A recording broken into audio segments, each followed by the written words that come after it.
This is the Hidden Killers podcast with Tony Brueski. Featuring author, psychologist, and daily contributor, Shavaun Scott. Sean Diddy Combs, he is facing, likely going to be facing more charges very soon as a new federal grand jury is in place to hear accusers of Sean Diddy Combs, accusers that have made civil claims about him in the past, as well as folks they found on a security camera in all of those videos that Diddy has been storing in his mansion for all of these years. That's got to be a fairly large list, I would imagine.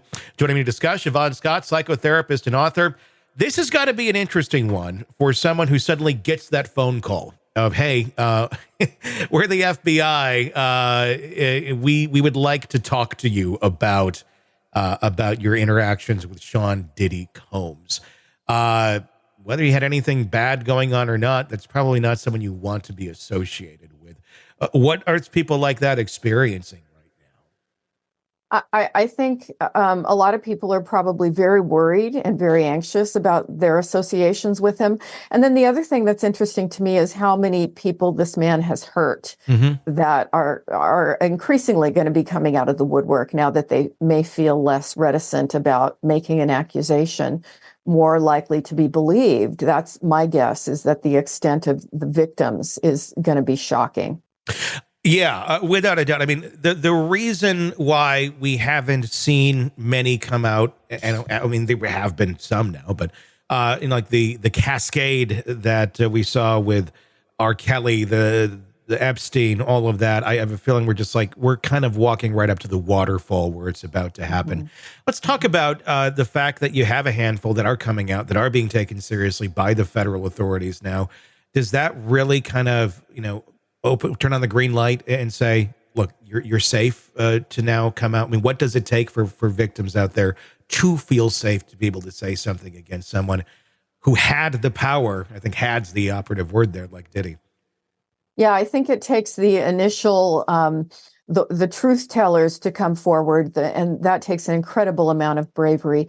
But the video that came out a couple weeks ago of him in the hotel kicking his partner was absolutely horrifying. And I think when people see that, it will validate, okay, the things I experienced with him, I am going to be believed now. So I think it's incredibly important that we see this stuff. Well, and the fact that prior to that video coming out, everything he had to say was they're lying, they're just trying to get my money, all sorts of horrible things, trying to discredit them. Ultimately, he settled with most, including Cassie, but adamantly denied that any of this was true. And then suddenly it comes out, and he didn't have to issue an apology video, but he did.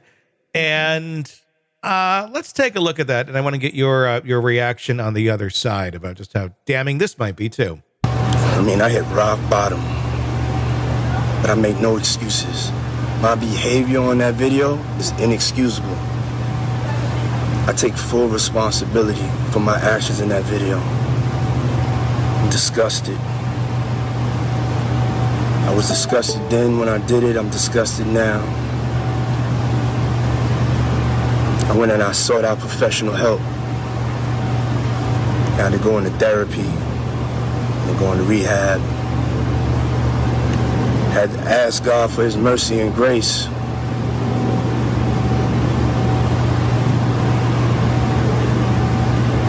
I'm so sorry.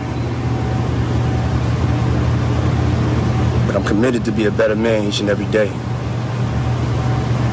I'm not asking for forgiveness.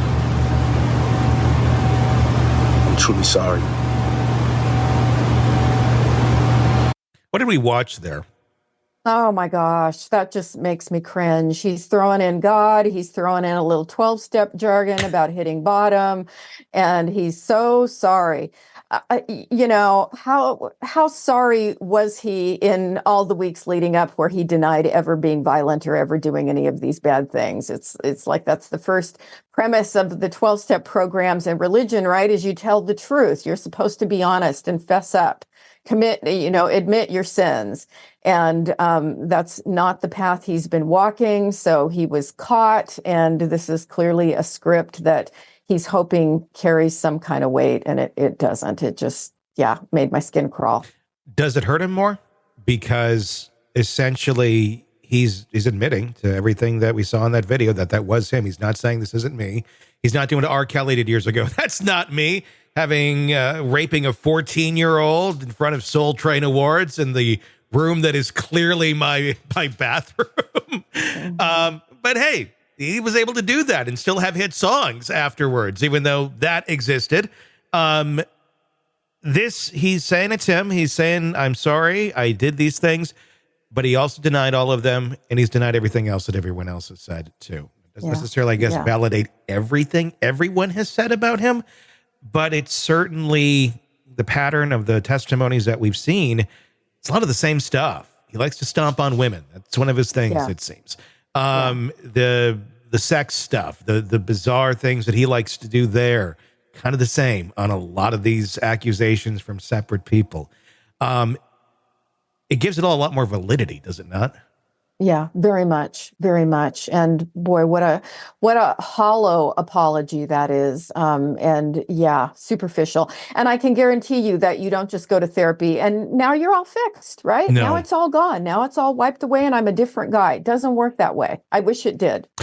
No. I mean, especially something like that. Sick of the ads? We are too. Start listening with no commercials now and get access to all of our episodes in advance of everyone else. Become a True Crime Today Premium Plus subscriber on Apple Podcasts. Search True Crime Today Premium Plus on Apple Podcasts or go to our podcast page and sign up now. True Crime Today Premium Plus. Sign up now.